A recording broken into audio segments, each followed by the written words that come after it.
Firasat ini dirasakan oleh anak perempuan Jenderal Sutoyo Siswomiharjo jelang peristiwa G30 SPKI.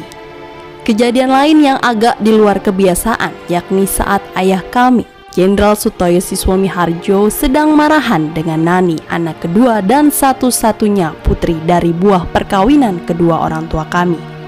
Jauh sebelum kejadian, Nani memang sudah tidak tinggal di rumah di Jalan Sumeneb, melainkan indekos di rumah tante atau adik ayah di bilangan Raden Saleh. Hal ini dilakukan karena rumah di Jalan Sumeneb sedang direnovasi secara menyeluruh. Ini adalah kebijaksanaan kedua orang tua kami untuk mengungsikan Nani ke rumah keluarga di Raden Saleh.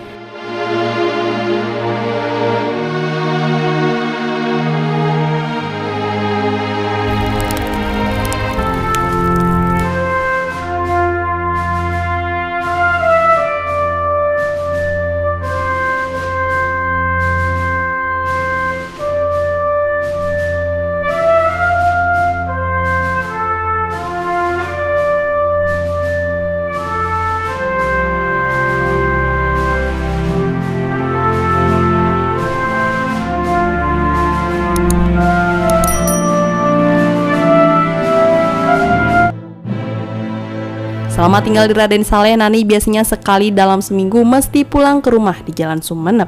Tapi kali ini sudah 2 minggu Nani tidak pulang. Dia memang sedang marahan dan kesal kepada sang ayah yang sebelumnya memarahinya.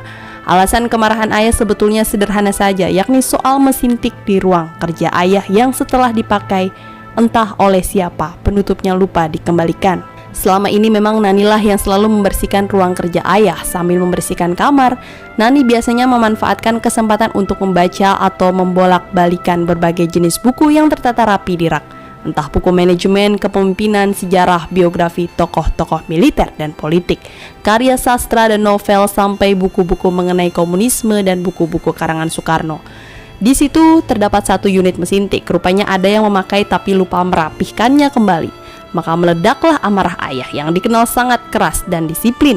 Melalui telepon, ayah marah-marah karena menduga Nani memakai mesin tik itu. Nani tidak terima karena dia memang tidak pernah memakai mesin tik itu. Apalagi beberapa hari dia tidak pernah ke rumah orang tuanya.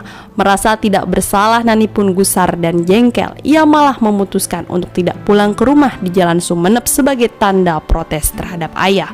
Selama 1 minggu ia tidak ada kontak telepon dengan anggota keluarga di rumah. Mungkin menyadari kemarahan putrinya ini, ayah kemudian memutuskan untuk menjenguk Nani di Raden Saleh sekaligus dalam rangka rekonsiliasi. Tapi hati Nani tetap membeku. Ketika ketemu ayah, Nani berbicara sekadarnya, hanya basa-basi saja. Tapi akhirnya entah mengapa, beberapa saat sebelum kejadian, tepatnya pada Kamis 30 September 1965, keinginan Nani untuk pulang ke rumah orang tua dan bertemu ayah begitu kuat.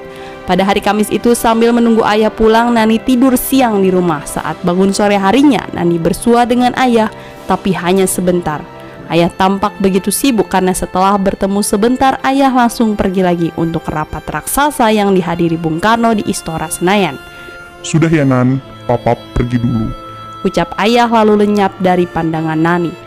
Tak terduga dan benar-benar di luar daya tangkap akal kami sebagai anak manusia. Ternyata itulah kata-kata terakhir yang dikeluarkan dari bibir ayah. Dan saat itulah Nani melihat ayah untuk pertama dan terakhir kalinya dalam 2 pekan ini, sebelum maut datang menjemput sosok yang kami cintai pada Jumat subuh sekitar pukul 5:30.